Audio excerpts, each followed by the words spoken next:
Hi, good evening. My name is Rosvi Mitchell, also known as Rose D. I'm replying to Ashley's post on Facebook concerning the subject of single parents. She asked the question, are you a single parent? How is that like? Does your baby father pay child support? Dot, dot, dot. Well, my reply to Miss Ashley's comment is not necessarily from the perspective of being a single parent because I don't currently have any children. I aspire to have children one day. But no, I am the oldest of four children. My mother didn't start out as a single parent. As a matter of fact, my mother and father, they were married, and at the age of 5, my father was murdered, which left her to raise all four of her children. Well, at that time, really three. Once she remarried, then my third sibling came along. But at that time, when my father was murdered, she had to raise three kids, three children on her own, and it was very difficult. But coming from a single parent household, uh, as a child, I guess, so I'm speaking from the children's perspective. I did see my mom struggle in ways that I wouldn't have wanted, for my mother nor for us as children. We felt the void and the lack of my father. We felt vulnerable, as a man or as the father. We kind of looked to him as the protector, and without him, we kind of felt like left in shambles, like as if something was torn from our household, and that something felt like the walls of our household was torn, and we were left just out back without a father. And the time fast forward, moving, along, my mother did remarry my stepfather, who was at that time in the Navy, and we moved to Oklahoma. And then later on, she had my sister, my last sister, and anyway, to get to the point, they ended up getting divorced, which left her to become a single parent again. Now, at this point, raising four children, and I think that was harder than the first time for my mother because we're at this point we're not kids anymore. We're not that five. I wasn't five anymore, and I think raising children at 5 years old as a single parent, I think, well, for me, wasn't as hard in a way as far as nurturing and training.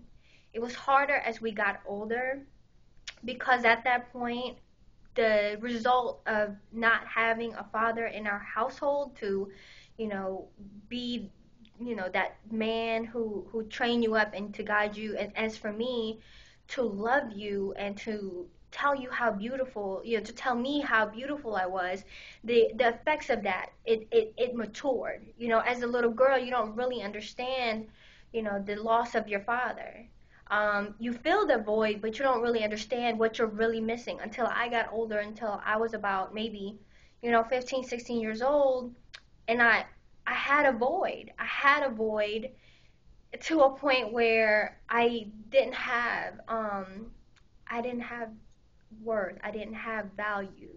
I didn't value myself. I didn't have any self-esteem because I never had that, my father to tell me I was valuable, that I was beautiful, I was pretty. So of course, having or dealing with low self-esteem, dealing with, worthlessness, I ended up getting involved, with things that I don't think I would have if I did have a father. So as we got older, it got worse for us as kids. My brother, the only male in the household. There were three of us girls and one boy.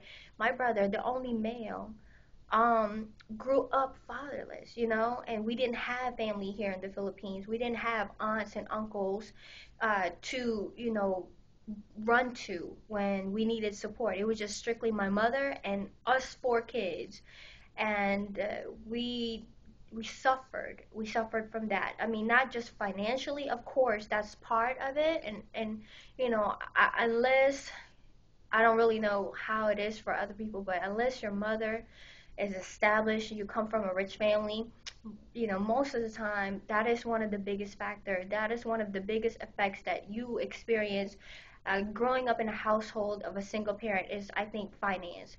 But for us, it was, emotional nurturing, because my mother had to take on the responsibility of being the breadwinner.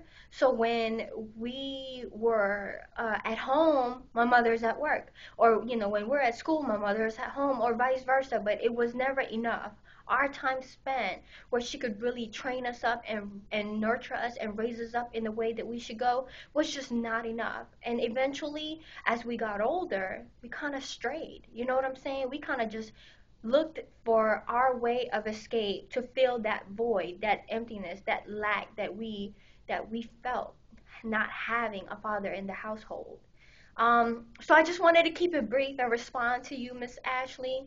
That's me, my story, and as far as my perspective on how it was growing up in a single parent household, and I say single parent because it doesn't have to be the women raising the children. It could be the man raising the children, you know, um, and it doesn't have to be necessarily a divorce or, uh, you know, um, uh, children out of wedlock. Raising children solo can come from many reasons, like the death, like for me, the death of your husband. You know what I mean? So for those single parents that are out there, I just want to leave you with this encouragement to know that you know um, God is your strength, and in your time of weakness, He becomes your strength. Trust in Him, acknowledge Him in all that you do. He will direct your path and He will provide. God bless you. May the Lord bless you. I'll holla at you later. Peace.